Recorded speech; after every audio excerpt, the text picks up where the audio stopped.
good morning to one and all. Welcome to the second day of the ICBF 2025. The session will start with the roundtable.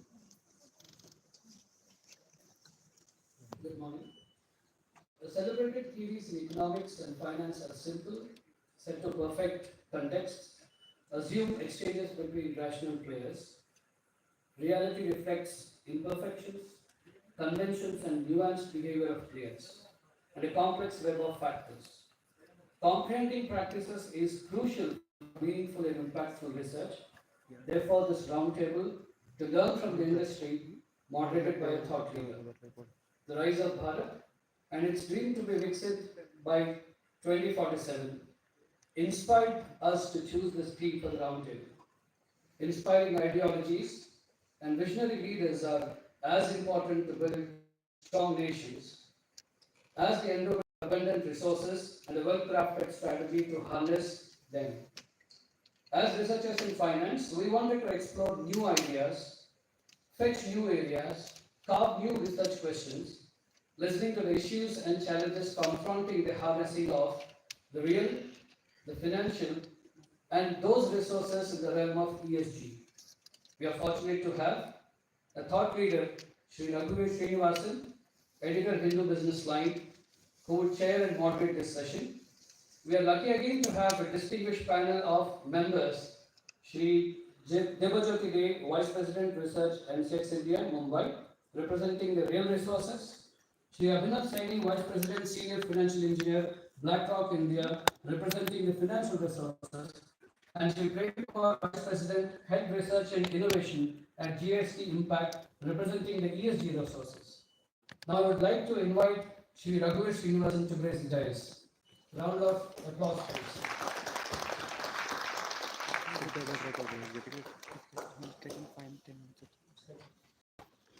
I request Professor Satish Kumar to hand over the sapling.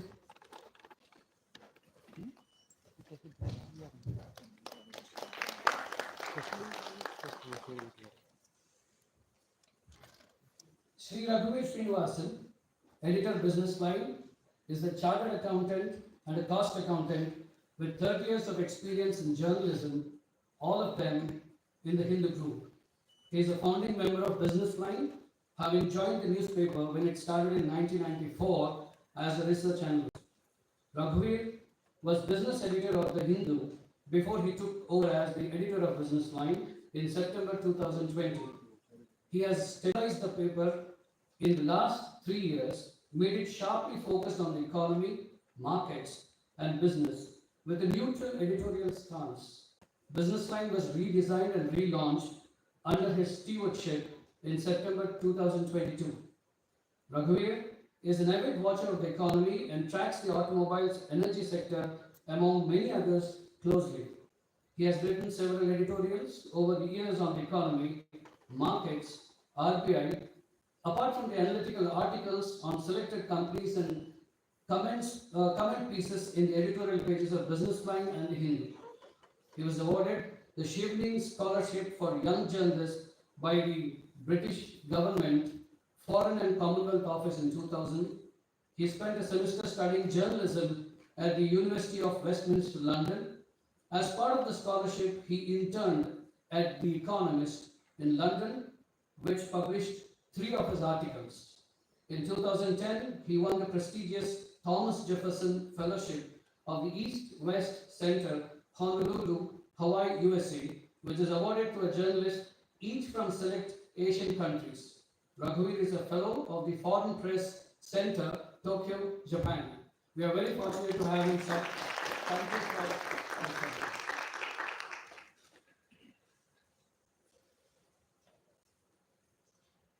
Now, may I request Sri Debajyoti Dey to come on to the dais.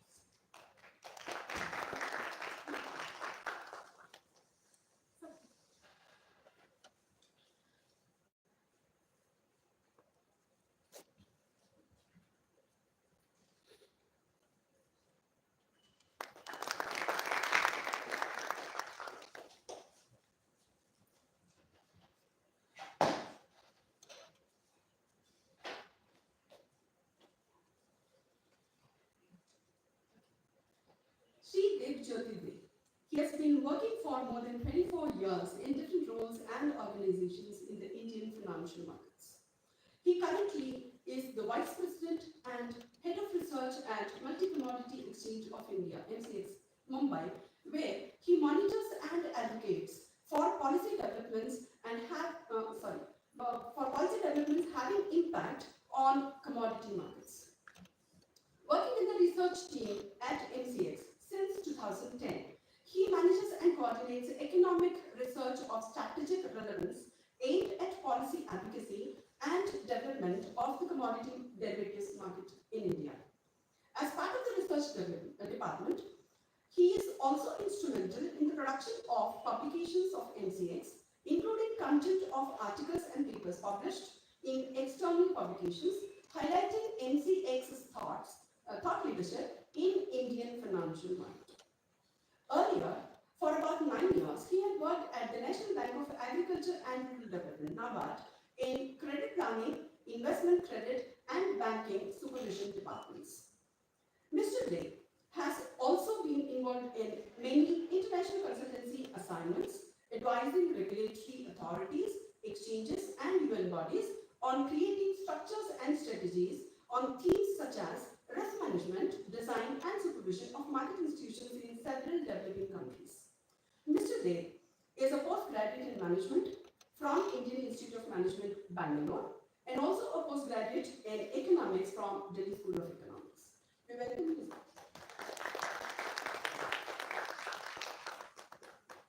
Now may I request Abhinav Saini sir to please come onto the desk. Rajni sir, I request Rajni Ranjan Jha to please come and honor Abhinav Saini.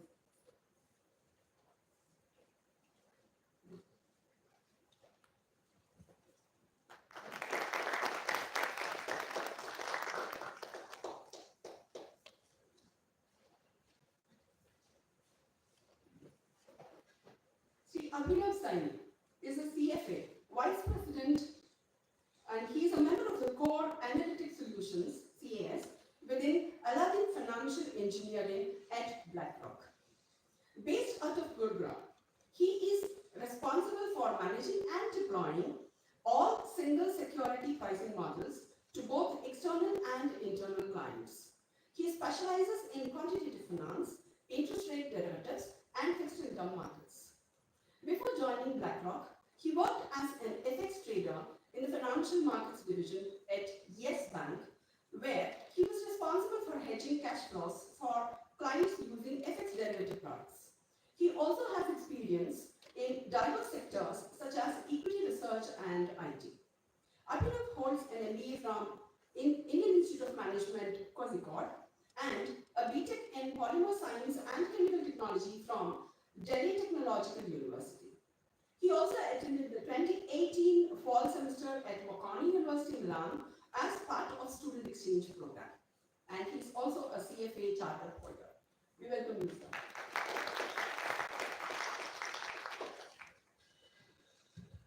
Now we welcome our proud alumni, Mr. Prem Kumar, onto the dais, please.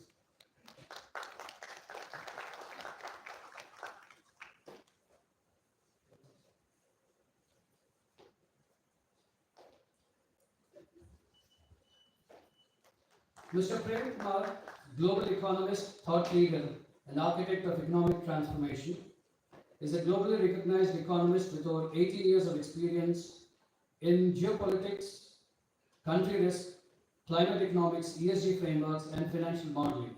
He specializes in helping organizations navigate complex economic landscapes and climate changes, providing actionable strategies for sustainable growth and risk management. In the current leadership role, he heads research and innovation at the GIST Impact. As the head of research and innovation at GIST Impact, Prem leads efforts to integrate climate risk, sustainability, and green finance into business strategies.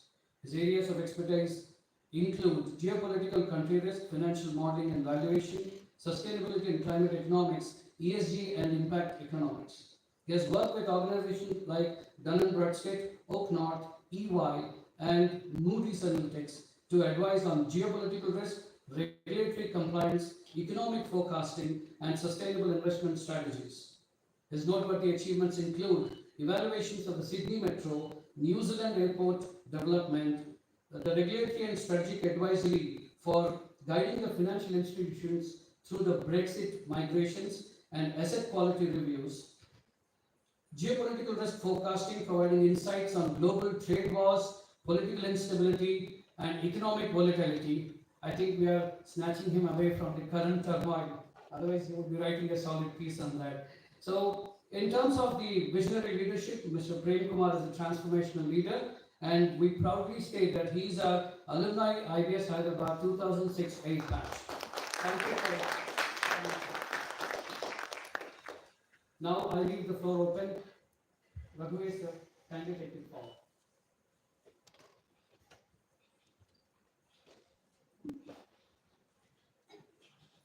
Morning, everybody. Am I audible? So thank you, Professor Kameshwar Rao, for this introduction for all of us, and thank you for inviting me here today. It's an honor to be here at Business School. My first time here. I interacted extensively with Professor Injay Yashaswi when he used to be writing for Business Line in the 90s. I know him well, and so it's really an honor to be at the institution that he founded. So, without much ado, I'll jump into the conversation. The way we've structured this today is that we have a very eminent panel and very well balanced as well. So that should give you a lot of inputs in the next 45 minutes between the three of them. And the way we planned it is 5 minutes, each panelist will speak an introductory note, exactly 5 minutes, followed by an interaction between me and them, and for half an hour, and then 15 minutes of open house for all of you to ask whatever questions you have from the panelists. So I'll begin with the alumni of ICBF Business School here. Prem, we want to just speak about environment, sustainability. I know these are backwards, some of it from Dira, but still, if you could speak a little bit on what. We are looking at 2047 Viksit Bharat, so there's a lot of runway ahead, and how we can grow sustainably as a country. Forget what's happening around the world, how we can do that, and what are the guardrails that need to be in place, and how do we ensure that there are no missteps along the way. Thanks a lot, sir. So I really thank my alma mater. I guess I know that. So whatever I am today is because of this place. So nothing can take it from me. Coming back to this concept that we have, Viksit Bharat 2047, there are few pointers which are very important here. And sustainability is obviously one of them. And probably this is why I chose this as a career. Post my stint at DNB, where I was the chief economist and doing country risk analysis for India, Europe, and Central Asia. So there is no option, and including this discussion of high tariff and then maximalist position that Mr. Trump seemingly is having, those are all readjustments, and they are all short-term blips, if I may say so. But we really have come to a stage where we globally have to inevitably decide how the businesses would be actually done here forward, right, from here. And there is no option. There is absolutely no option. Every business, every sector has to go through a transformation. If it has to remain in the business at all, right? So EVs have been given ways by fossil fuel energy. If you see, and I'll put it into geopolitical context. So Europe as a continent was dependent on Russian fossil fuel energy. That had 60% of the entire usage which Europe had. In fact, the entire German manufacturing might was based on the cheap Russian gas that they had. And then there was one geopolitical event happened, Russia-Ukraine war happened, and we saw the biggest reason why Europe is in its severest of the recession as of now. Europe has never seen this kind of a day where in almost since COVID time, since 2019, Germany has not even added a single euro in its GDP. This has happened only because they were so much dependent on fossil fuel. And now, how is Europe transforming itself? And that's a classic example. So, despite I criticizing Europe for so many things, there is one thing that I will give them credit to, that in the matter of 3 to 4 years, they have totally changed their energy mix. Now, renewable energies are 40 to 50% of Europe's energy consumption, and it is not just an alternative strategy. Just think in terms of the supply chain. Just think in terms of the cost impact that it would have. So, if Europe is well right in its process of transformation, you would see a new Europe coming in next 5 to 6 years, which would be very lean in terms of its manufacturing process and really very efficient. So now you are seeing that I am not actually talking in terms of climate. I am actually talking in terms of sustainability. And when I talk in terms of sustainability, I mean the processes are more cost effective, more operational, more sustainable, and you are really adding monetary values to your organization. So, US institutions have been one of our biggest clients in Just Impact. And I'm seeing that despite nobody is talking about ESG and sustainability as buzzwords, but at least nobody has deterred from the investment that they have committed. So one of the risks that climate risk has multiple pillars. It has the nature and biodiversity, it has basic ESG, it has physical risk, it has transition risk. So, and in transition risk is something that over the next 30 to 50 years, how your businesses are going to transform, what kind of revenue impact, COGS impact, debt impact, R&D impact, market impact, technology impact, and all these impacts that businesses would have, and they would have impact on their actual cash flows. So when I'm talking about the sustainability and when we're talking about climate, we are actually not talking about some ethical or moral high ground. We are actually talking about pure business, pure monetary incentives. Look at India. Despite being one of the largest coal producers in the world, we have been actually importing coal. We were not able to electrify the whole country, despite having this Electricity Act in 2003 itself. Right, so it's now 22 years. We could not electrify the whole country because we had more demand for coal or fossil fuel for electricity generation than we actually had.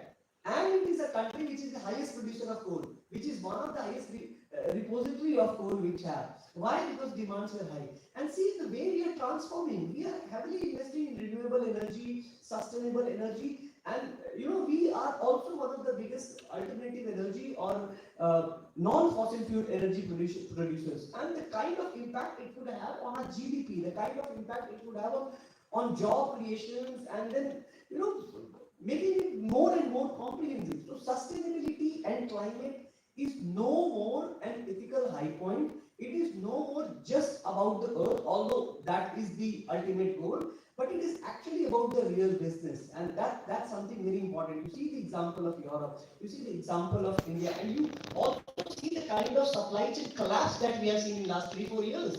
A lot of this collapse happened because so much dependent on natural resources of energy, which are definitely very critical for our growth, but that's only for the transition period. Ultimately, we have to move to something which is more easily generated, which is cost effective, and which what gives us a lot of business sense. So I'll actually put this entire climate talk is now definitely in that perspective. So please don't think it, and I know the conventional wisdom is that to think of it as a moral high ground, and we are doing something for the Mother Earth. We would definitely do it, but I am talking about the pure penny here. Thank you for sticking to the time. That's interesting. I have a few questions based on what you spoke. I'll come back to it when we start this. So Jyoti Day is from MCX, and somebody dealing with a very interesting industry. A lot of issues there, and a lot of issues that need to be solved if we want to get to 2047 as a Viksit Bharat country. So maybe Mr. Day will speak for 5 minutes, taking the tone. Thank you, Mr. Srinivas, and thanks to the school, the organizers of this conference. Really a pleasure and a privilege to be here. I'm particularly indebted to the research community and the research culture that has been created over here, thanks to Mr. Professor Kanishwar and Professor Satish and their entire team.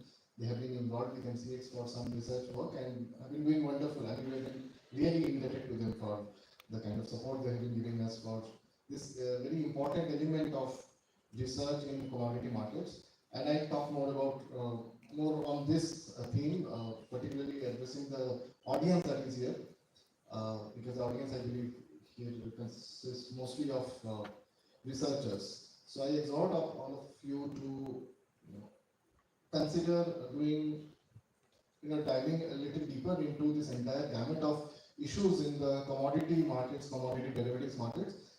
Research in finance in India, as it is it's not as developed as, or not as vibrant, I would say, as in some of the other geographies. However, within this universe of research and finance, the world of commodity derivatives takes a very, very small piece.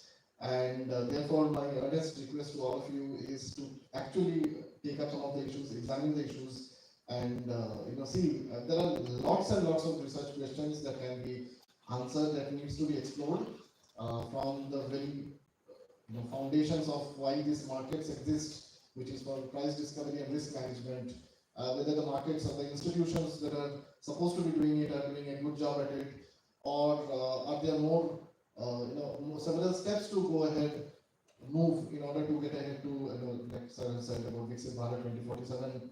There are microstructure issues. There is this entire world of the physical commodity markets and the entire paraphernalia around and the problems around those markets, and how the integration between the physical and the derivatives market can come about. The exchange traded markets and the OTC markets, I mean the nuances between them, and are there lessons that one could learn from each other in order to gain better traction in terms of efficiencies, liquidity, making the market in general, making the markets more accessible and useful for the people for whom this market is meant to. The market, and it comes in news for a lot of times for wrong reasons. However, I mean, I would still think, coming in news for wrong reasons is still better than not coming to the news at all. So there are most of issues, and I exhort all of you to examine those issues. You can get in touch with me or my team at MCX, and we would help you with whatever inputs you would need for diving deep into the markets, this element of commodity derivatives markets. So that's kind of my introductory words. Maybe more will come during the Q&A session. Thank you, Mr. Day. Come back to the Q&A. You are a financial engineer. I've read about financial engineers. I'm encountering a financial engineer for the first time. So very interesting field that you're working in. As they say in casual terminology. Would you want to just speak about what options there are for India in your field over the next 20-25 years, and how regulations are affecting your industry, and what can be done to promote growth?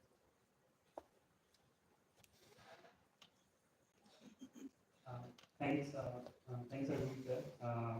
Thank you to the IBS faculty for having me here, and I feel extremely privileged to be part of the esteemed panel members. Quantitative finance, which is like the modern term for that, is financial engineering, is relatively new in India, and I did not plan to end up, in this, but sometimes life happens. So, I'll just maybe what I'll do is I'll just give some snippets of my experience. I started off as an FX trader, so I was a market maker, they call it. Back then, we were allowed only 2-3 products, not too much complexity, not too much variety in terms of the derivatives you could offer to clients. And for complex derivatives, you really had very stringent requirements. They used to call that ISDA. So the ISDA requirement used to be so stringent that most Indian clients used to only go with the simplistic derivative product. Forward, that's it. Options used to be not that popular. Then I pivoted to an analytics and modeling role right now in BlackRock, and both from a global perspective, we work on a lot of global clients, and now we have started working with APAC clients and Indian clients in particular. And I witnessed like a change in the Indian financial markets. So if you see, particularly after 2018, 2019, there is an explosion of the financial markets in India, both in terms of the equity markets, both in terms of the fixed income markets. So I think there are two major things. There is like if I look at say 2047 timeline, in the next 10-15 years, there are opportunities and there are challenges. So I'll talk briefly about each. In terms of opportunities, you have the inequities, you have the retail participation just exploding after pandemic. So you have suddenly you see the exchange traded derivatives market in India just being among the top one or two, right? So you can see tremendous potential for more products, for better risk management, and certainly more offerings in terms of products. In terms of fixed income, right? India's fixed income market has been lagging a bit in terms of like even if you compare it to other emerging market economies, it's not that well up, but recently India was included in the JP Morgan Emerging Market Index, which is a watershed moment. Like the impact of that will be seen over the next 2 years, but now there is a push to mature. So there is a push on the regulator side also, on the market participant side also, to mature this market and ensure it grows over the next few years. In terms of challenges, again, like any other market, like an emerging market, there are unique challenges. So economies are unlike, what they say in BlackRock, like if you have to add a market nuance to it, because mathematical models are very simplistic. So in terms of Indian markets, there are unique challenges. Like there are like the corporate bond market, which is not that developed. There are liquidity issues in the equity market, which is often talked about. And I think the regulators have done a great job over the past few years. I think one regulation I would just like to point out is the bilateral netting.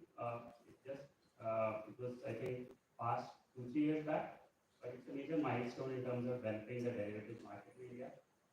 So I see good things happening in the future, and I think it's quite an exciting time to be one like a financial researcher and another like a market participant.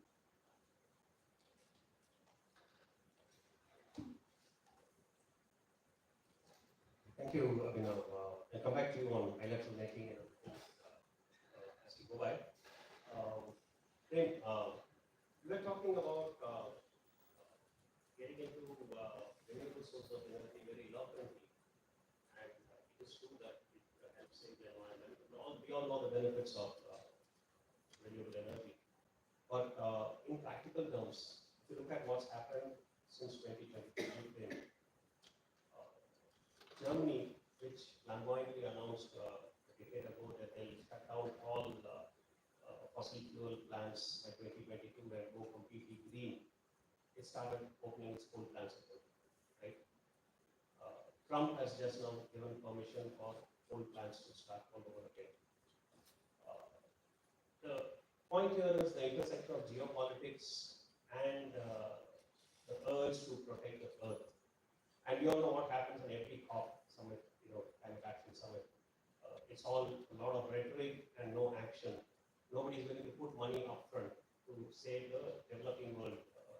Countries like India badly need money to conserve the environment. Now, how do you do this trade-off? You talk loftily when you're in a position of strength, and I'll go green by 2022. I will not use coal. But the moment there is a threat, I abandon all my lofty objectives, and practicality sets in. This is the way it should be. So how does this trade-off work? As we go forward, there will be more geopolitical threats. There's going to be more challenges. How will something like green energy survive this? That's a great question. So let's granularly analyze this question itself. What did Germany do? Germany shut down its coal plant, but Germany then shifted entire energy requirement on another fossil fuel, which is natural gas from China. Germany never abandoned coal plant because they were polluting, because they were expensive. So all this fossil fuel, and I am now talking in 2025 because we can see how the world would look like if I talk about NGFS scenarios. NGFS has three scenarios: orderly transition, disorderly transition, and hot house world transition. Now, hot house world transition, which looks as of now, if nothing is done, most likable scenario or most obvious scenario is really very scary, right? So fossil fuels, be it coal, be it natural gas, whatever it is, they can only be used as a stopgap arrangement. That is something that we need to understand, right? And I am not actually even taking the high ground. And okay, let me announce something. ESG is dead, and it is buried, and it must be buried, right? It's not a workable solution, in fact. So we are actually in the industry talking about something which is ESG 2.0. Businesses would have to be given practical incentives, monetary incentives, to actually being able to operate as a going concern. So when I'm talking about sustainable solutions, when I'm talking about alternative energy and renewable energy, I am not, as of now, although that's a goal, but I am as of now not talking about the greener option. I'm talking about the more viable option. It is greener and it is also more viable. This is the only viable option. For a country like India, just assume this. We have what? 600 million metric ton of coal production every year. We have around 300 gigawatt of coal. It's a billion tons now. Yeah, almost a billion ton. And the total repository of coal is 32 billion ton. Right? So 32 years, if we dig up everything, possibly, what happens after 32 years? They find pressure reserves. No, so, and then, okay, but then there is. This from the perspective of oil, back in 2004, people are saying there's not going to be oil reserves in this world. And then get shale. Peak oil. The peak oil theory came and then. And now today you still have, at that time consumption was about 75 million barrels a day. So 100 million barrels a day and we are going strong. That is very true. But then how did we do this? We did it in the shale gas. And do we know how shale gas are fractured? How they actually are taken out? So a problem is that even though, and similarly you look at how oil prices have gone up. And the kind of, and see how oil prices have gone up, dollar adjusted, to actually see what is happening.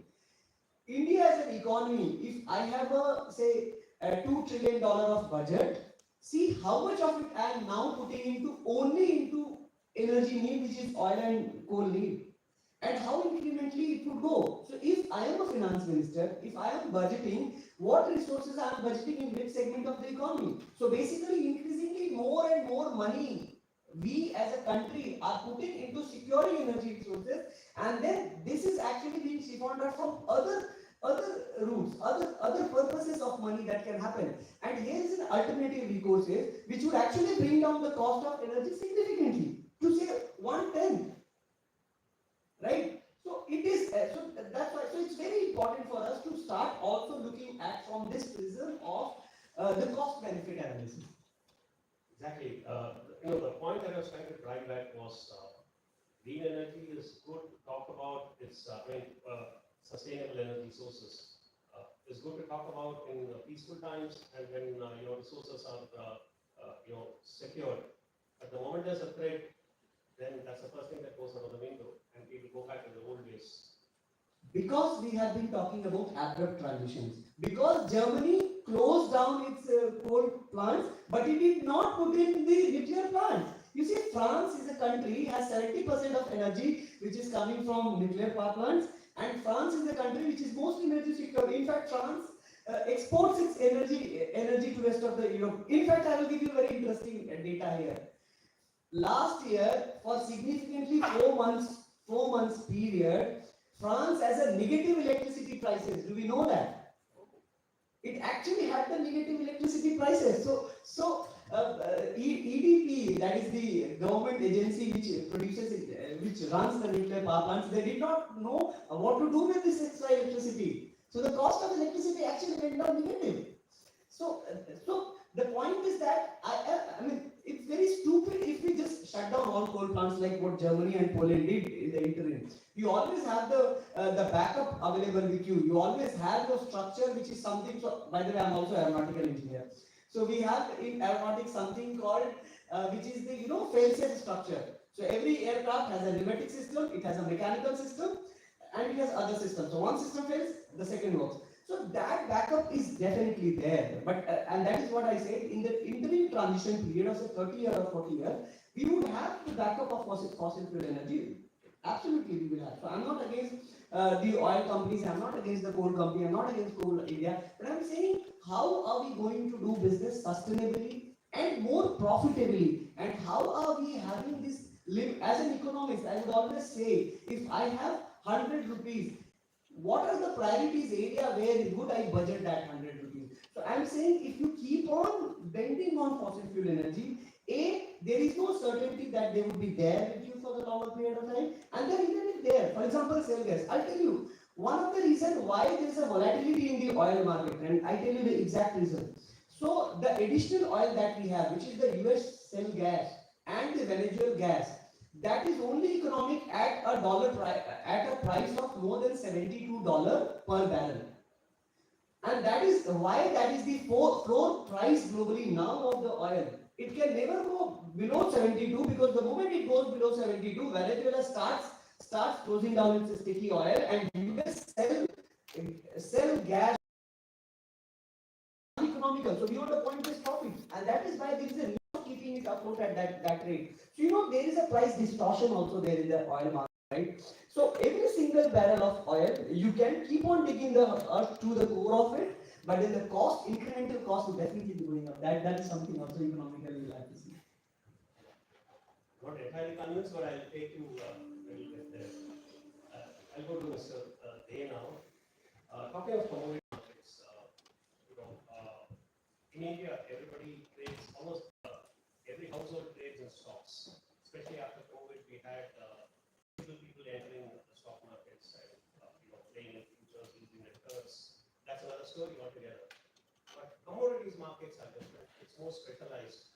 It is not mass as a stock market trading is.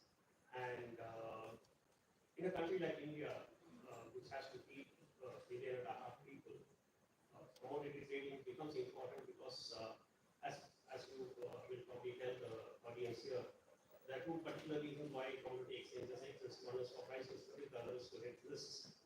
Now, but there is a elephant in the room here in the form of the government. And the government says you can do only this, you can't do that, and ties up your hands and feet and binds you up, and you can't function. I know you will probably be a little wary of talking in public about these things, but the fact is that commodity exchanges have not taken off. What is the reason? I mean, they do well in commodities like gold, crude oil, the non-agri commodities. Agri commodities, they are not very well, and also the government keeps banning futures trading, derivatives trading in agri commodities. What is the reason? Yeah, thanks for that very important question.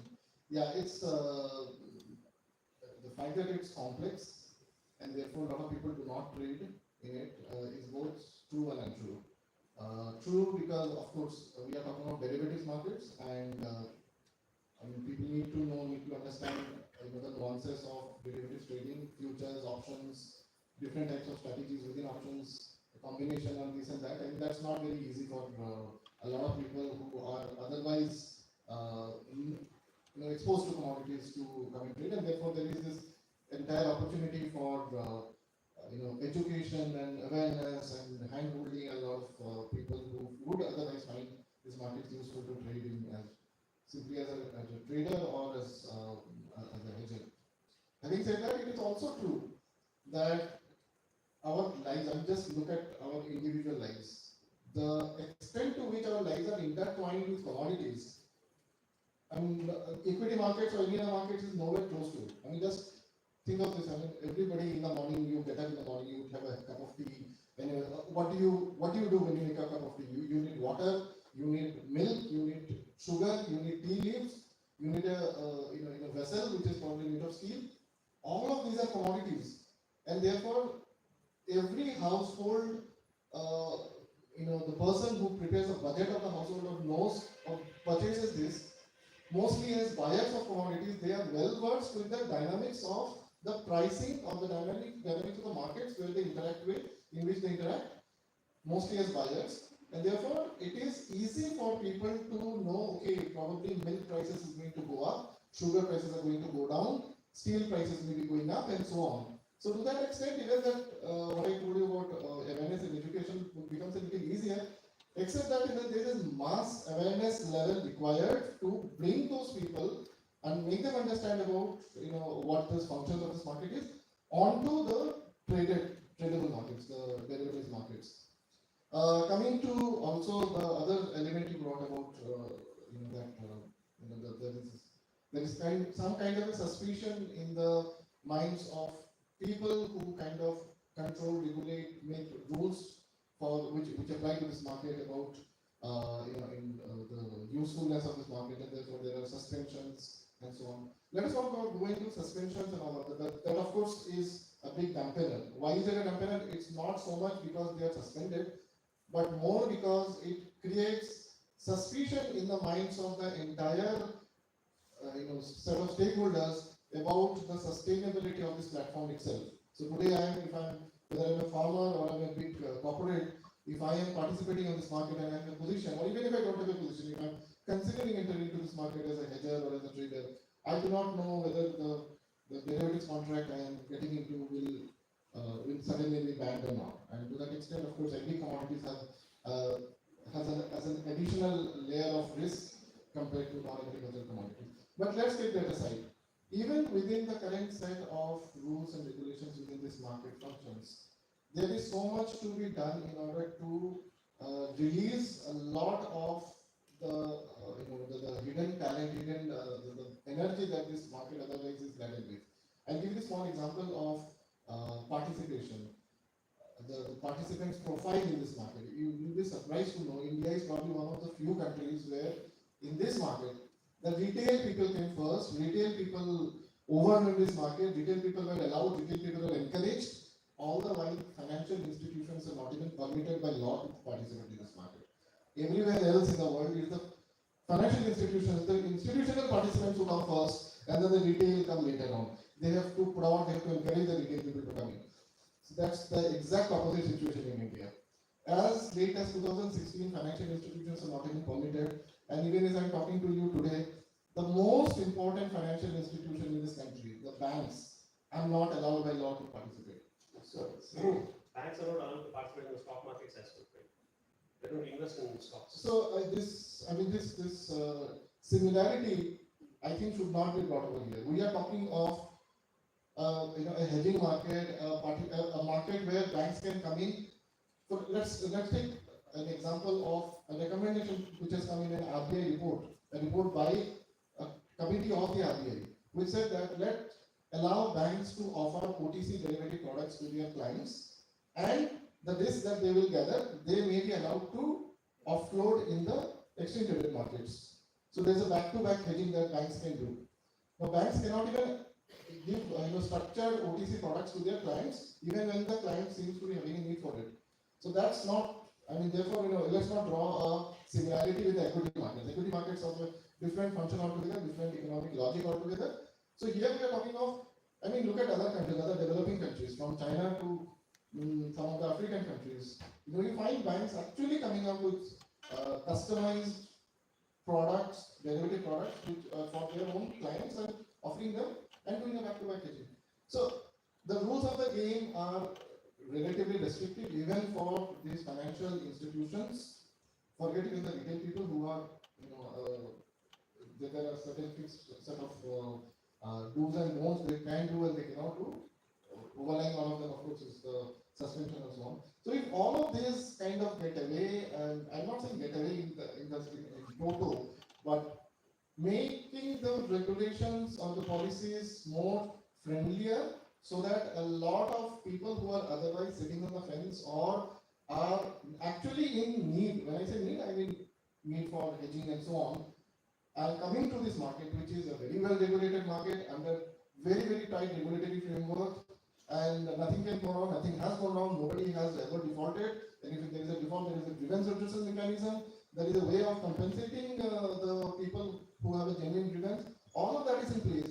Then I think there is sufficient room for the market to get liberalized so that India, which is one of the largest, among the largest producer or consumer of all product consumer of practically all commodities, agri commodities or non-agri commodities, it actually can play a big role in becoming a global price setter in some commodities, both in agriculture and non-agriculture.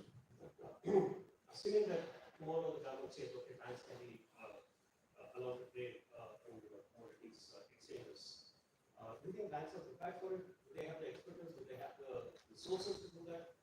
So it's a new thing, obviously, for the banks. I mean, one day I'm not expecting banks will come in. At least they will start thinking of it. They will look at models elsewhere in the world. The clients probably will, they will look at the client's profile, risk profile, and probably think of, what I said, for an example that I give, creating customized OTC products and offering to their clients and doing a back-to-back trading on the exchanges.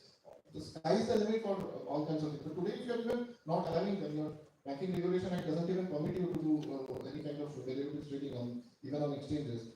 There is no even thinking of that. But is there depth in the market to take this kind of funds that will flow in from banks, especially when you have a host of commodities that are banned from derivatives trading?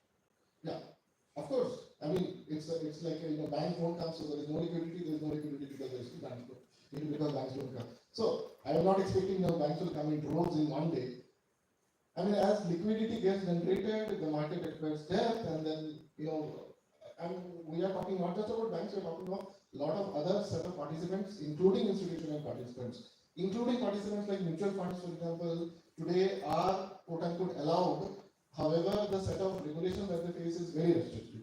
So let's talk about releasing some of those restrictions as well, so that you have some mutual funds, some alternate investment funds, foreign portfolio investors, which are under several tight regulations, different restrictions to participate. If all of these restrictions are released, I mean, I'm not saying just about banks being allowed in isolation, of course, and banks coming in hordes on this market, but as the market matures, obviously, liquidity will be created. And when I said debt, I don't mean financial debt, I mean product debt as well, right? So with a bunch of commodities out of the derivatives trading basket, will banks be only trading in gold, steel, and crude oil, and I mean, they have a lot of products very soon, right? Or any financial institution, not the banks. So let them start from somewhere. I mean, if today they don't have products, that is not a reason for them not to allow them to participate. Let them start. And of course, we are talking of liberalizing the other aspects of this market also, including permitting, permitting more products on this market. So, I mean, I'm talking of liberalizing in all spheres, including liberalizing the participation of banks. And of course, then if they are coming in, whoever is coming in, you have a limited set of products. Let them start from there. Let the market be deepened. Let there be demand for more products, more hedging requirements. I mean, everything follows from there. I'll come back to you with the follow-up. Sure, of course. I want to talk to you about fixed income bonds, bond markets. India allowed JP Morgan, JP Morgan included Indian G6 in its index a year ago, almost a year ago, right? And Bloomberg did that 6 months ago. But inflows into the country have not been very heartening despite that.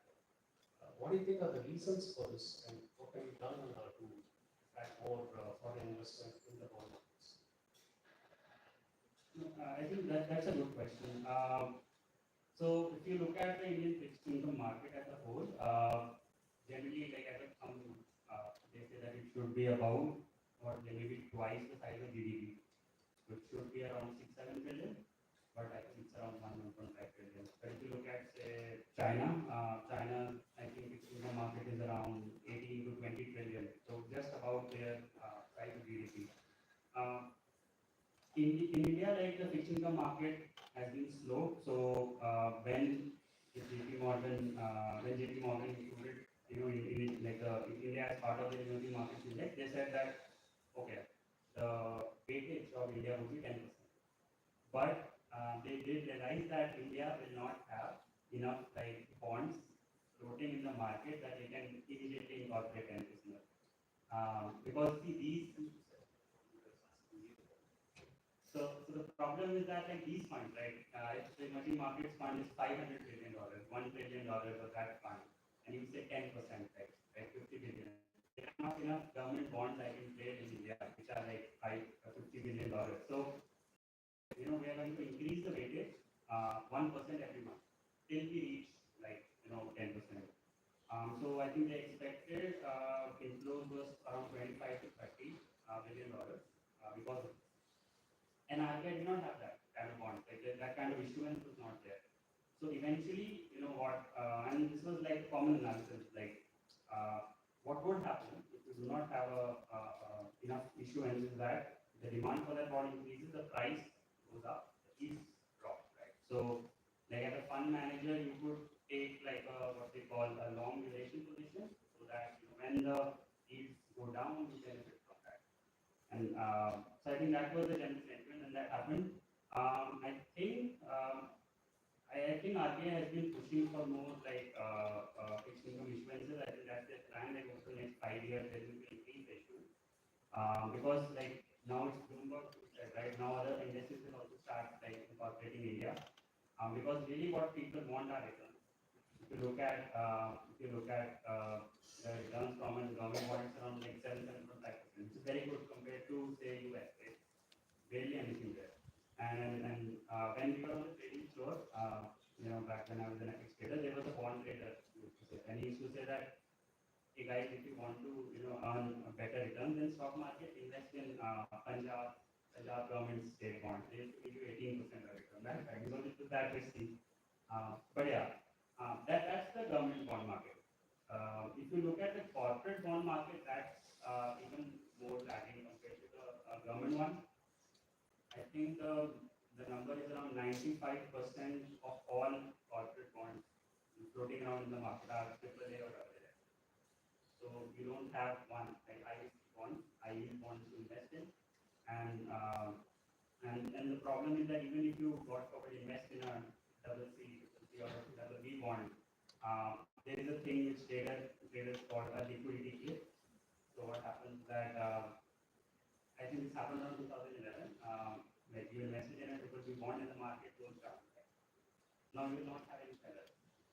That bond. So now not only you are sitting on a bad asset, you can't even take it out of your book. So it's like double whammy for you. So again, because of this, there is like again a flight to quality. You only invest in it. And yeah, like if you look at even Nifty 50, right? I think a major issuance like say Bharat Electricals and all, if you look at their bonds, it's only 4% free float. So what trading you can do? So RBI, I think around 2010 introduced a new product, the credit default swap, where you could hedge this credit risk.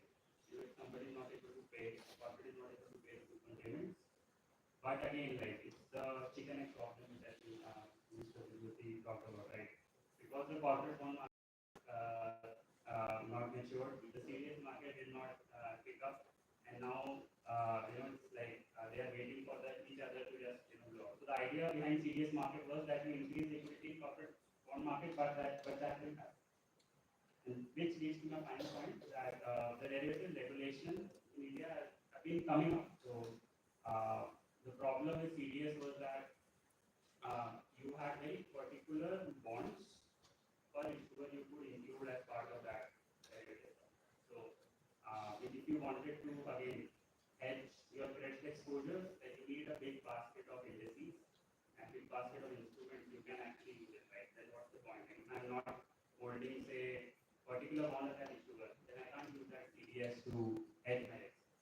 So I think RBI has been like at least they know that industry is facing this, and they have been taking up regulations. Again, the bilateral lending is something which will help derivative market as a whole. But yeah, it's still a long way to go.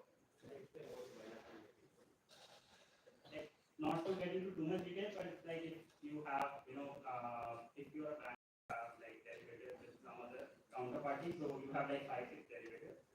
So the problem with derivatives is that post 2000 crisis, like there was a conference G20 sort of G20 nations came up with that we need to regulate derivatives. Like, we need to have these margining requirements post collateral. You can't like directly trade an option and not put any money for it.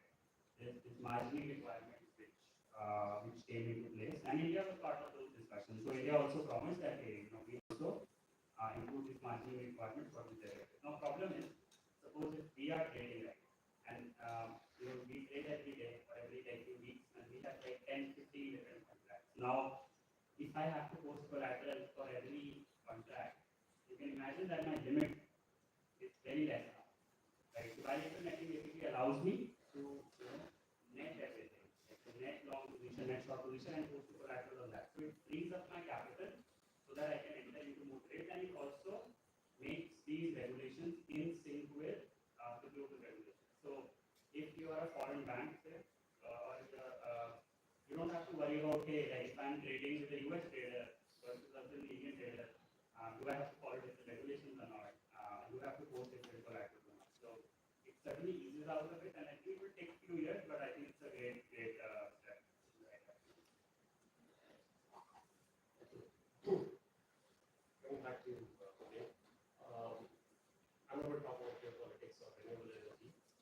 This is more about natural impact investing, right? We recently had the world's largest sovereign wealth fund, sovereign wealth fund. I think it manages $1.6 trillion in assets. This fund did a study, and it said that we will subject 93% or 95% of the portfolio to natural impact assessment. Now, we want to talk about what this is and how is it important for a developing country like India. Yeah, absolutely. Thanks for this question. So NBIM, Northeast Bank Investment Management, is one of our clients, and we were proud partners of that study also. So basically, so I will just take a step behind. As I was saying that globally it is considered that ESG is dead. Now the new ESG, which is ESG 2.0, which is coming, which is actually the impact investing. And there's a very good quote that I will quote. One of our founders, he used to say that, so there is a word externality. We know what is externality, right? Externalities are something which are not accounted for. For example, if an organization, if a company operates, so for example, if BHP or Coal India operates, there are certain costs that it is factoring into its cost structure. But then there are externalities which it is not factoring into its cost structure. The kind of impact it is having on soil, the kind of impact it is having on biodiversity, and then the community, and then so many things, environment, water resources which is being used, and then there are ecosystem services, right? The services which actually nature and the society gives free of cost. So these are the externalities. Now the quote goes like this: today's externalities are tomorrow's risk. So there is the other word, risk. What is the risk? That you actually overexploit this externality, and if you don't factor it into your own cost structure, it is going to escalate to a level where your business would just be unsustainable. And we have amples of examples of that, right? Vedanta is one that we saw in Tuticorin, and they actually had another plant in US where they went into $3 billion litigation because of the environmental damages that it created. So today's externalities are tomorrow's risk. Today's externalities are tomorrow's risk, and tomorrow's risks are day after tomorrow's cost. That is inevitably coming to the cost. So now, especially in these Nordic countries, because they are actually the champions of sustainability. And in fact, if you see the happiest countries and most developing countries, I mean most developed countries for that sense, and most sustainable countries are these 4 Nordic countries, right? So now they have realized it, and they are doing this impact evaluation.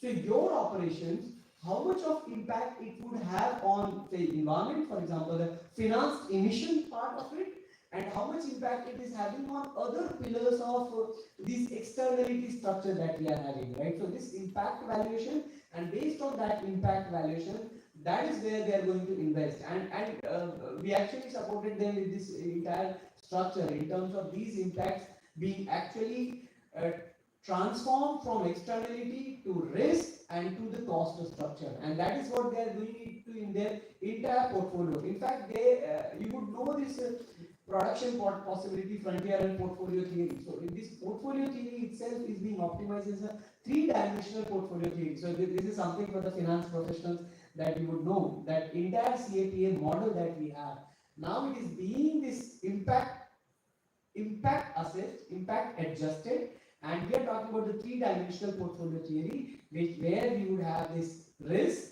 return, and this is the third layer of impact that we would have, and MBI has actually factored into its entire portfolio.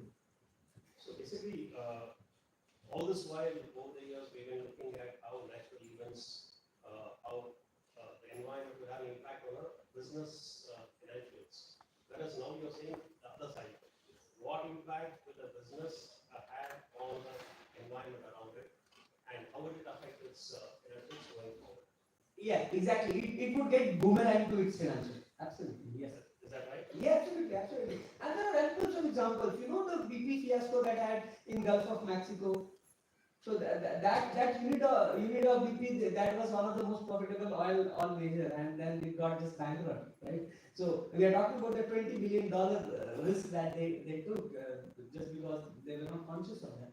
So it has a real business impact, and then it is not just the environment. The kind of damages that it paid to community, to the government, to affected peoples and persons, and the entire ecosystem is something that needs to be brought into the cost structure. Excellent. Mr. Day, Abhinav was talking about how foreign institutional investors are not able to enter the bond market because it's not enough debt. That's exactly what I was asking you when I spoke about the chicken and egg situation, right? You bring in debt first, and then investors and hope that they'll pay debt. So in this case, the commodities markets, I asked you this as part of the previous question as well. These 7 agri commodities that are banned for derivatives trading, why do you think this ban is in place?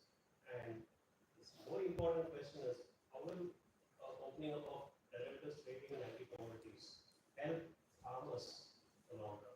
Because that is what is going to convince the government, yes, this ban has to go. Because they are probably worried about speculation within quotes, affecting over-speculation, affecting prices, and hitting consumers at the one end and the producers at the other end. Yeah. So why your question had 2 parts? Why this was there? Why the ban has been there? So this electronic national level commodity derivatives markets started in 2003.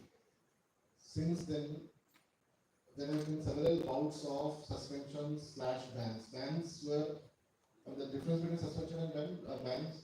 The education of the audience is, bans were, one fine day the government will say tomorrow onwards nobody is allowed to trade. That's a real bad situation. Everybody is stuck at wherever they were, and they could not. One could not exit the market. Whatever loss of profit you have, you just have to remain at that level. As it is that, suspensions are what subsequently started happening 2009-10 onwards, where 1 or 2 products were suspended. It means no fresh positions could be taken, and whoever had a position could exit the market. So as long as there was any open position in the market, there was a room created, a window created for the people to exit the market. However, till 2021, the government always had said that it is to tackle the menace of inflation that the suspensions of bans were put in place. Many a times because of some demands being made, mostly by political constituencies or some constituencies here and there, even non-political ones also. For the first time in 2021, the government did not announce a reason, or neither did the market regulator give a reason why this was suspended. However, people in the press like you would probably have written eloquent about it, that it probably because of a fear that it could stoke inflation or it had already stoked inflation. So these are all speculations. So one does not know. Really, one does not know unless the government actually or the regulator actually comes and says that. But yeah, one suspects it is because of perceived adverse impact on inflation. Never mind the fact that all the studies, all the narratives, everybody, including government's own committees, right from 2008 onwards till now, studies by the Reserve Bank of India, SEBI, everybody said there is no conclusive evidence proving that the futures market has caused inflation.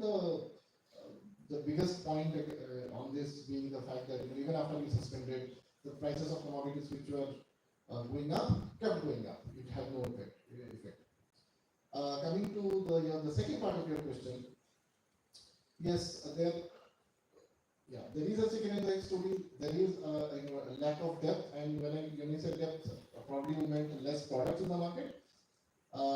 And I also am going and sticking my neck out and saying yes, within the existing products there is less liquidity even in the existing products.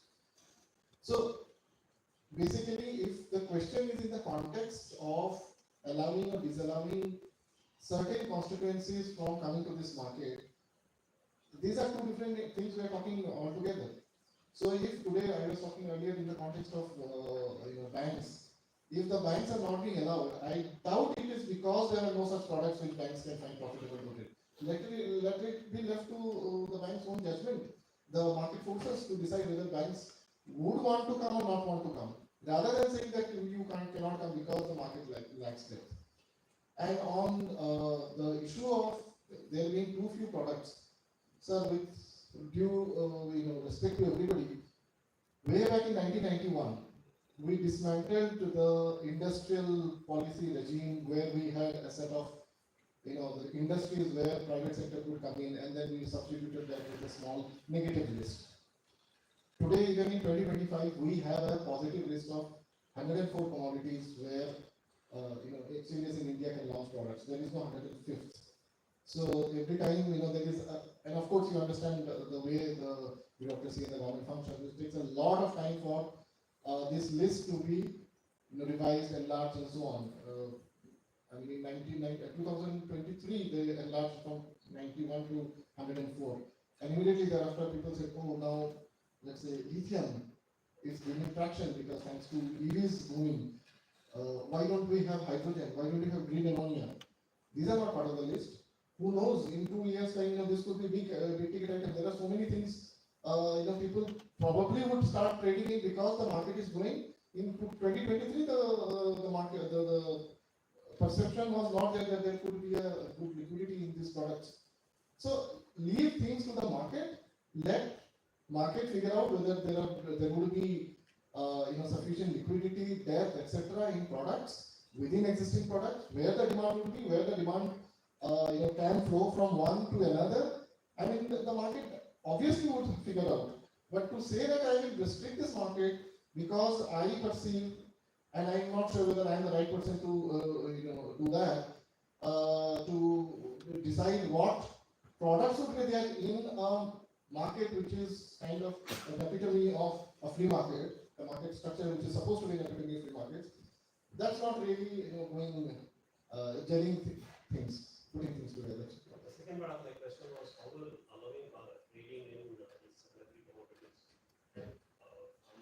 Oh, sorry. Yeah. So allowing 7 commodities and even several other commodities would, when we talk of helping farmers, let's take this one particular constituency of farmers only, and there is a lot of misconception that has been going on right from 2003 that too few farmers participate in this market as they directly trade in this market, and therefore this market is not being useful to the farmers. Wrong, sir. That is because the farmers, a lot of them actually come and participate indirectly. And how do they do that? They participate indirectly by way of getting access to prices which have been discovered on the exchange platform in a robust, scientific, and transparent manner. In the absence of an exchange-traded market, given the nature of our physical commodity market, physical agri commodities market, the price discovery is happening in a very, very haphazard and in a manner that nobody has any trust in. So if you have a mechanism where any farmer, down to the smallest marginal farmer, he knows, and thanks to the information technology, everybody has access to all kinds of information. Even the poorest farmer will have access to information. If he even gets to see, okay, the market today has been trading at a, whatever my product is, let's say cluster seed or cotton or whatever, he's been trading at a price which is, let's say, 10% higher than last week's price. To that extent, his bargaining power with the agri mandi is strengthened because he can now go and negotiate better on the strength of this information that the exchange markets are trading at a price which is 10% higher than last week's price. That itself is a source of empowerment for farmers, even without the farmers coming and participating or trading in the commodity markets. I am leaving aside the opportunity for hedging and trading and FPOs coming or farmers aggregating themselves in several forms, which are being encouraged also by the government and with the exchanges to come in, and that's another story altogether. But in the absence of many products, of course, you can't have that. You can't have the situation, you can't have those benefits coming in. Really answer this question. Thank you. Thanks. Last question, I can have a quick reply, on green bonds. India has been trying to promote green bonds, and we had an issuance last year, but it's again not really something that's being pursued in full vigor. How do you think this will help us in the goal of our topic today? That's an interesting question. So, in terms of like green bonds in general, we have worked with both like European clients and APAC clients when it comes to green bond issuance. And we have seen that different markets react to these green bonds differently. So, as I think Mr. Kim mentioned that Europe is ahead in this. So, they value these bonds, the green bonds, like you could say, in a way which you can discover in the market, so the price discovery terms. APAC markets, we saw that you had Singapore which issued a green bond at their, I think, 50-year point, and then they called this as a yield curve extension. So yield curve extension is basically that if the central bank is issuing bonds till 30 years, they extend it. They said that we're going to extend the yield curve. Now we're going to issue a bond till 50 years. But we reached out to MAS. It's a very interesting conversation we had actually. So MAS said that we do not distinguish between green bonds and normal bonds. So we treat it as part of the same bucket. So I think I don't have a concrete answer why India, like the green bonds in India have not picked up. But I can maybe just quote one source. So ISDA recently published a paper on India derivatives market, and they talked a lot about commodities. They talked a lot about like derivatives in general, and they mentioned one thing that for an emerging market, like if you need to develop your ESG market, sustainability market, you need to introduce bit more products, like introduce market depth, maybe have SDL linked derivatives, so that which are actually dependent on companies meeting their ESG targets or not. So maybe like if we have new products, better regulations, and more and more green bond issuances, we'll see the green bond market in India develop. But right now, like just issuing green bonds and I think is not suffice, because the main financial market itself is not that developed. You need like an ecosystem of products which incentivize both the speculators and hedgers and the people who are actually trying to meet their sustainability goals, so that both parties are they can hedge their risk. Thank you. So let me quickly summarize before I end the session. Out of time, I'm afraid we are not going to be going open questions now. That's what I've been told. We are the next speakers here on. So to summarize very quickly, Prem was talking about renewable sources and vis-a-vis coal and oil and gas, and how Germany got a its policies wrong by going from one fossil fuel to another, moving from coal, cutting down coal plants, but using natural gas instead produced from Russia and pipeline. And it never invested in nuclear energy, unlike its neighbor France, which invested in nuclear energy and which helped it tide over the difficult situation now when Ukraine war has cut off gas supplies. And we also spoke about natural impact investing and how it will help, and how companies have to watch out for the environment and the sustainability, because what is externality today is a risk tomorrow, and after tomorrow it is cost, right? So it basically what he's saying is, if you don't take care of the environment you're operating in, it will backfire on you at some point in time. Maybe not today, tomorrow, day after, it will backfire on you. So that's an interesting concept, and the fact that the Norwegian Investment Fund thought it fit to go on with this with full vigor. It shows how important this is for businesses. So Devjyoti, they spoke about commodities markets and what's impeding their growth, and lots of issues there, and the depth in the markets. It's a chicken and egg situation. Do you open it up to institutional trading and hope that depth will come, or do you create more products and prevail upon the government to lift its aversion to agri commodities being traded in the markets, and hope that will pick up, help in picking up trading? Abhinav spoke about green bonds just now, and before that it was about the bond markets in India being opened up for FPIs, why it's not picking up. It's a very interesting point that you made, which I was not aware of myself, that it's because, again, there's no depth. The Indian bond market just does not have the capacity to take in the kind of money that will come in at 10% is allocated to the JP Morgan bond portfolios to this country. So the one point that comes across in all this is that the invisible hand or the visible hand of policymakers, they have to, whether it is India or Germany or France or any country in the world, policymakers have to get their acts together. They have to look at the long term. And in the specific case of India, there's a lot of risk aversion in policy making. This is inhibiting the development of its markets, whether it is commodity markets or bond markets or even stock markets to an extent, that they are more liberal, comparatively more liberal compared to bond and commodities markets. So the government has to, policymakers have to be a little more risk friendly and relaxed rules with appropriate guardrails in place to ensure that markets take off. You can't, as Abhinav pointed out, you can't have a economy, a bond market that is only 50% of India's GDP.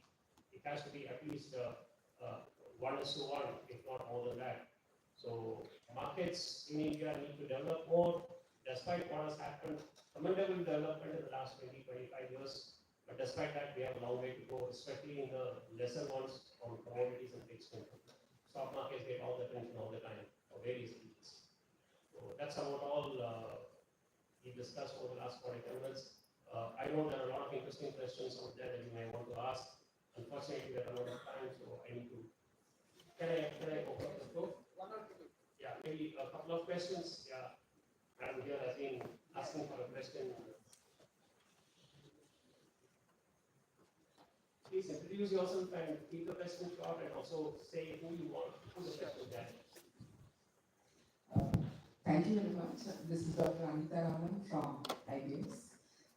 My question to Prem is, today's externalities, tomorrow's risk, and day after tomorrow it will be a cost.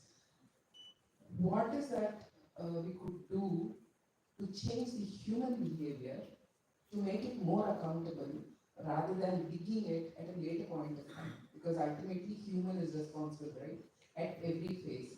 So what aspects of human needs to change, and how do we train and empower and make them aware to make the transition happen quickly? Are these costs? It's a very interesting question. So there is a book that our founder Pawan Shubdev has written, which is Corporations 2020. I would suggest people to go and read that book. And there is a very interesting thing that he has said. Like we say in the economics that there is a invisible hand of the market. Change into this narrative, there is an invisible foot of corporations in everything that we do. I don't expect a common person on the street to actually be changing anything as such, right? Because these are 100 odd or maybe 200 odd or maybe 1,000 odd corporations, big corporations who are taking all the decisions and doing all the things.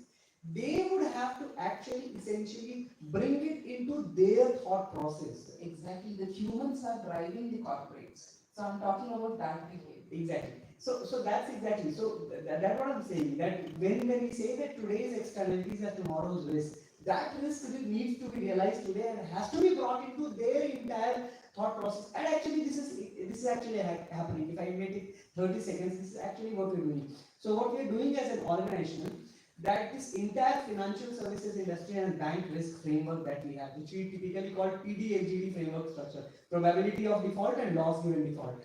We as an organization are bringing in this concept of climate adjusted PDLGD structure. So the rating migration or the credit risk migration over the period of next 30 years would happen based on that. So that is exactly what is happening. And in fact, RBI had 2 weeks before a big 2 days workshop. So RBI is very serious into this. So every single bank has to do it, and banks are the change agents. Once banks have to do it, then all organizations have to follow, because we are actually assessing the bank's own portfolio, and we are going to each of the borrower, each of the company, that you have to take that also into the risk. So that's actually happening, but it's just that the more realization and more discussion around that needs to be happening. More sensitization is something that would have to be done. Thank you. My question, If I may add one line to what they answered. In Hindu philosophy, there's a very nice concept called karma, right? Correct. So what a company does today comes back to bite it at some point in time within its lifetime. Correct. As simple as that. Correct. So my question to Abhinav is, as you were saying that we are in the path of emerging markets. What regulatory framework is required, perhaps to integrate? When we look at the Indian corporate market, bond market, there was a lot of government securities where we had monitored, administered interest rates, then we had ways and means of finance, all those things were taken away. And then still the corporate bond market did not, take off because of the government regulations for a longer period of time. Now, in the wake of the sustainability, can we not have the municipal bond, electricity bonds, state bonds, infrastructure requirements? There's a huge transition risk. You require bonds from that space, right? And what kind of policy regulations that we could frame so that the transition happens quickly and we require a bond market to emerge from that space? What kind of regulatory framework and what kind of integration is required from the corporate front, from the government front, and also from the state government, so that we reach that space to getting that thing done faster? Thank you for the question. So it's a loaded question. So I can maybe talk about two things, just to keep it short. I think to develop the sustainability market, we need the corporate bond market to develop, the fixed income market to develop. Two immediate things which, and I think RBI is already working on this, but could be the first hurdle is we do not have interest rate benchmark in India. So if you look at a bank, if it is like giving an overnight loan, it uses the overnight DDLR rate. If it is giving a retail loan, it uses an MCLR rate. And if it is like giving a longer term loan, it uses the 10-year bond yield. Like you have to take care of so many different products, right? You need something like an alternate reference rate or a LIBOR rate, which other markets use. And I think few months back, in December, RBI has put out a paper on secured overnight rupee rate, SORR. That's a step in the right direction, that you have one rate. Bond, if I am a corporate, I want to issue a bond, I just say, okay, SORR rate, I can issue with a spread. Right? So it's easier for the other participants to trade, it's easier for me to issue also. So I think that's like the first thing we could do is that you get a you have a benchmark, and I think FBIL and RBI can work jointly in this together.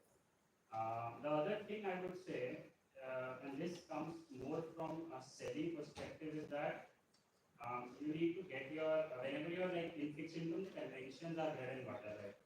How to calculate things and how to calculate duration and all that. There is still no consensus among the like market participants and regulators on how to actually what conventions to follow in terms of like issuing a bond and then calculating yields on that bond. So there is no consensus because what RBI is saying is different and what SEBI is saying is different.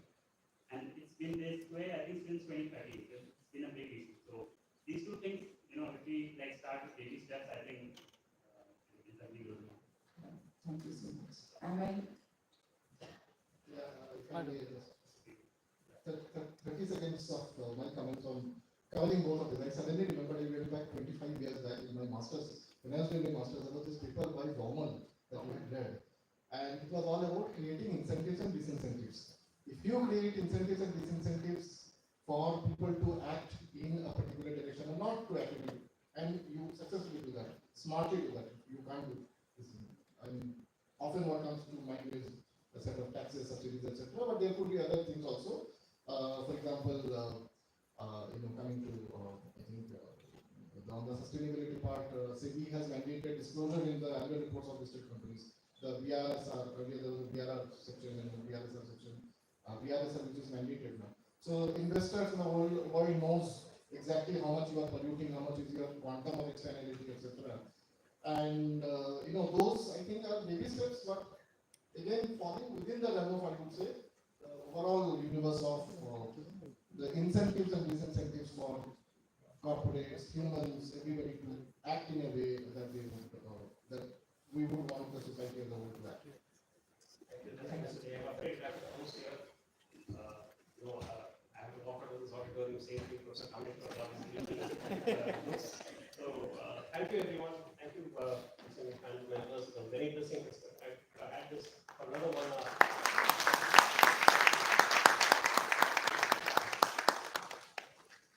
Thank you very much, gentlemen, for this interesting and enlightening session. Now comes the time for felicitating our speakers.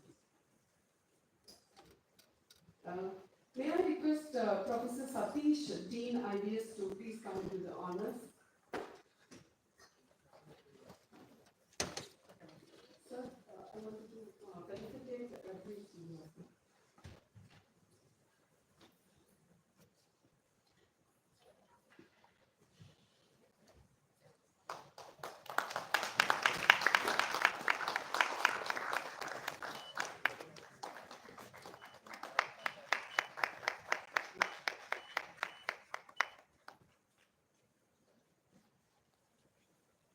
Now, may I request our HOD, Dr. Rajavishnu, to please come and felicitate Sri Devjyoti.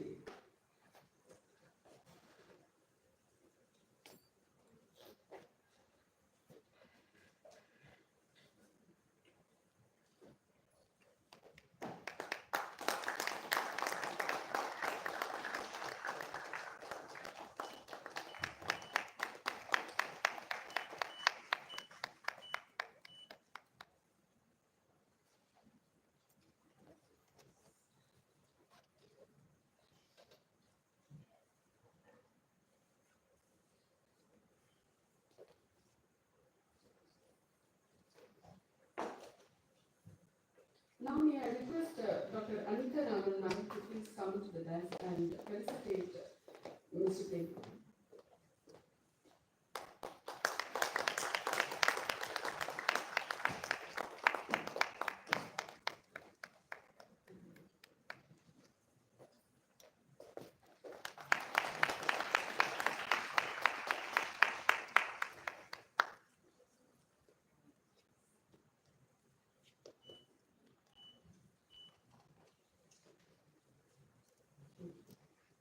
Now may I request Dr. Rashmi Shranjan to please come and felicitate Mr. Abhinav Saran.